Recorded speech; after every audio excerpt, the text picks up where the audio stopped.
Assalamualaikum warahmatullahi wabarakatuh. Perkenalkan, nama saya Porita Devjunitawati dari Prodi PhD semester 2 STKIP Modern Ngawi. Di sini saya akan mempresentasikan filsafat ilmu bab 8 tentang logika. Saya membahas subbab C dan D. Subbab C membahas tentang sejarah perkembangan logika. Dalam buku History of Western Philosophy tahun 1974 halaman 206 karya Bertrand Russell dijelaskan bahwa kata logika pertama kali digunakan oleh Zeno dari Citium. Russell juga menjelaskan bahwa Socrates, Plato, dan Aristoteles merupakan perintis lahirnya ilmu logika. Berbeda dengan buku karya K. Burton tahun 1989 halaman 137-138 yang menyatakan bahwa logika pertama kali muncul pada masa Cicero atau abad ke-1 Masehi yang dimaknai sebagai seni berdebat. Selain itu, pada masa Aristoteles baru dikenal kata analitika yang bertugas menyelidiki argumen-argumen yang bertitik tolak dari keputusan-keputusan yang benar. Berbeda dengan Hermann Schwandy yang lebih dalam menyoroti logika dari bingkai sejarah.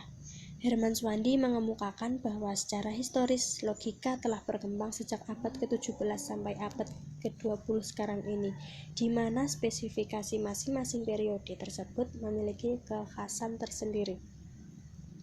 Pada abad ke-17, cara kerja logika baru muncul setelah Renaissance di Eropa, yakni corak berpikir logika, deduksi, dan induksi. Apa itu Renaissance?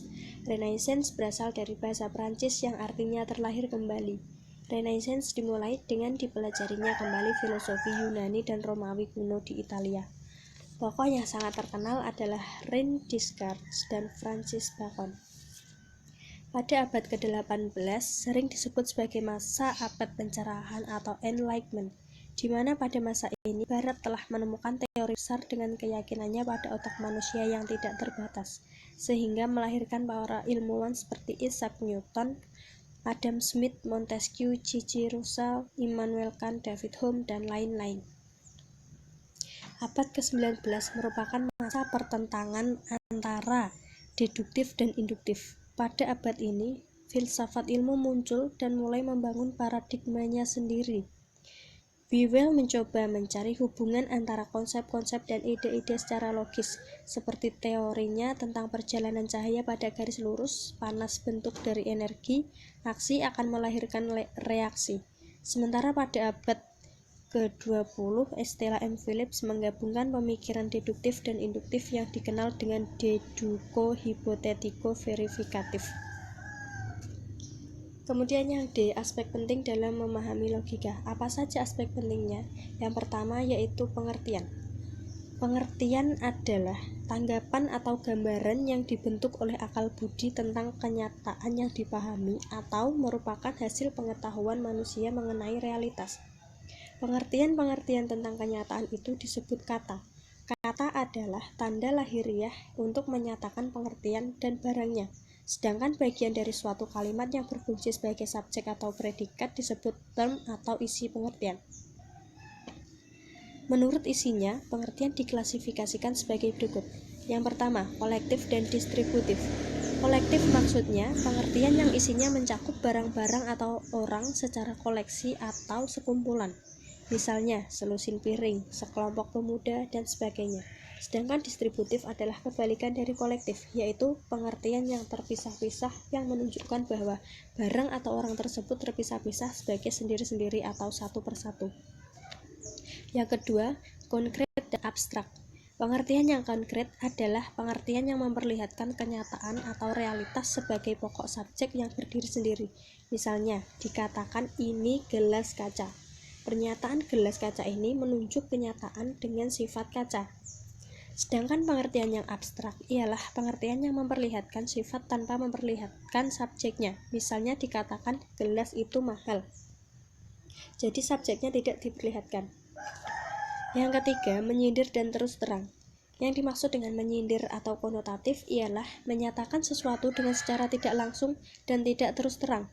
Penggunaan kalimat atau pernyataan menyindir ini dipakai untuk menyatakan sesuatu hal kepada orang lain agar tidak menyinggung perasaan orang tersebut.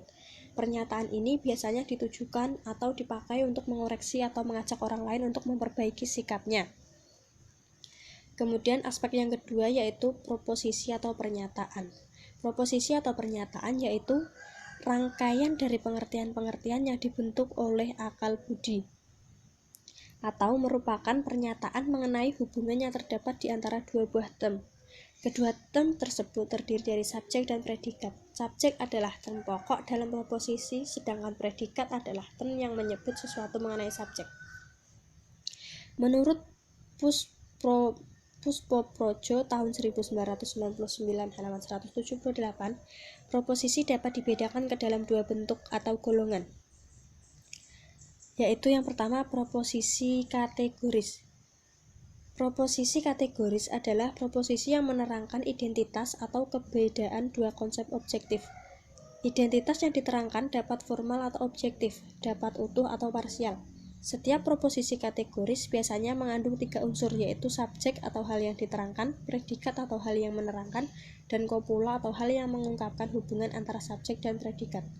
Sedangkan proposisi hipotesis adalah proposisi antara bagian-bagiannya terdapat hubungan dependensi atau ketergantungan, oposisi atau berlawanan, dan kesamaan. Kemudian aspek yang ketiga yaitu penalaran. Penalaran adalah suatu proses berpikir yang menghasilkan pengetahuan. Agar buah pengetahuan yang berdasarkan penalaran itu mempunyai bobot kebenaran, maka proses berpikir perlu dan harus dilakukan dengan suatu cara atau metode tertentu. Dalam penalaran, proposisi-proposisi yang menjadi dasar penyimpulan disebut premis, sedangkan kesimpulannya disebut konklusi. Baiklah, sekian presentasi dari saya. Apabila ada pertanyaan bisa ditulis di komentar. Terima kasih. Wassalamualaikum warahmatullahi wabarakatuh.